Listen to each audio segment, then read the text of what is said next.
कि अब ऐसा दौर और ज़माना आ गया कि अमेरिका के राष्ट्रपति अगर कोई बयान देते हैं तो उनके बयान पर 100% विश्वास करने के बजाय ईरान के साथ देखा जा रहा है कि क्या ट्रम्प सही बोल रहे हैं या नहीं। अभी ईरान ने कह दिया कि ट्रम्प झूठ बोल रहे हैं। देखिए जी ब्रिजेश जी, मैंने तो कभी नहीं सोचा था ऐसा वक्त भी आएगा। जो शख्सियत है, जो उनका एक अनकन्वेंशनल अनप्रेडिक्टेबल बिहेवियर है, वो अनेकों तरीके की आशंकाएं जरूर पैदा करता है।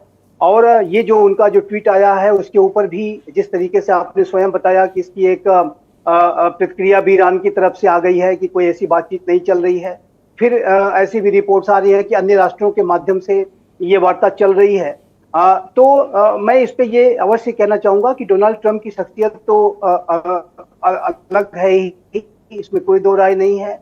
और एक इसके ऊपर तुरंत भरोसा करना उचित भी नहीं। जो बात मैं इसमें ये देखता हूं कि अमेरिका की तरफ से भी अब डायलॉग और डिप्लोमेसी के रास्ते पर आने की बात अब कही जा रही है। और यदि किसी तीसरे या चौथे अन्य राष्ट्रों के माध्यम से ईरान भी अगर बातचीत कर रहा है तो ये भी बड़े सकारात्मक संकेत है।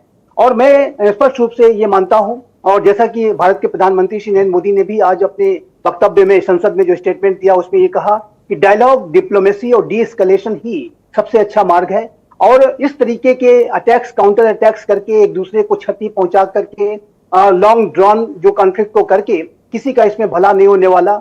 और जो स्टेट ऑफ हॉर्मुज है जो कि एक अंतर्राष्ट्रीय रूट है और जहां से विश्व का जो व्यापार, बहुत बड़ा व्यापार 20% तक का जो व्यापार है वहां से होता है ऑयल और गैस का, तो ऐसे में वो जो रूट है उसका अंतर्राष्ट्रीय महत्व है।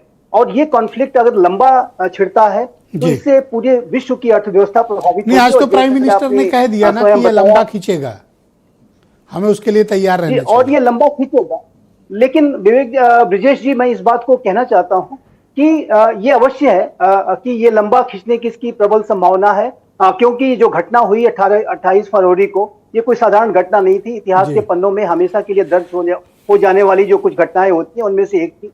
और ये हमारी तैयारियां पर्याप्त है, हमने ऊर्जा का पर्याप्त कलेक्शन किया है, भंडारण है हमारे पास, इन रूट हमारे पास है।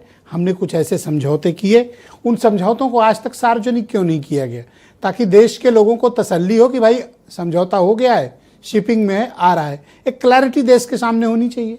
जब पीएम ये कहते हैं कि 60% हमारा बाहर से आता था और उन समय भी पश्चिम एशिया से आता था ज़्यादातर, और अब वो नहीं आ रहा है, तो देश के नागरिक क्यों न चिंतित हो?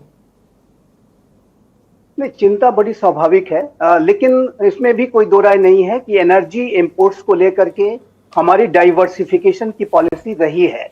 लेकिन अब हमें वेस्ट एशिया के लंबे समय तक चलने वाले तनाव के सिनारियोज को ध्यान में रखते हुए अपनी जो ये डाइवर्सिफिकेशन की पॉलिसी है, अन्य राष्ट्रों से, अन्य कॉन्टिनेंट से, अन्य विश्व के भागों से तेल लेने की और गैस लेने की जो प्रक्रिया है उसको स्थायी तौर पर करना होगा। कृपया हमारे साथ बने रहिएगा सर, मैं इस कार्यक्रम को आगे बढ़ाऊंगा। डॉक्टर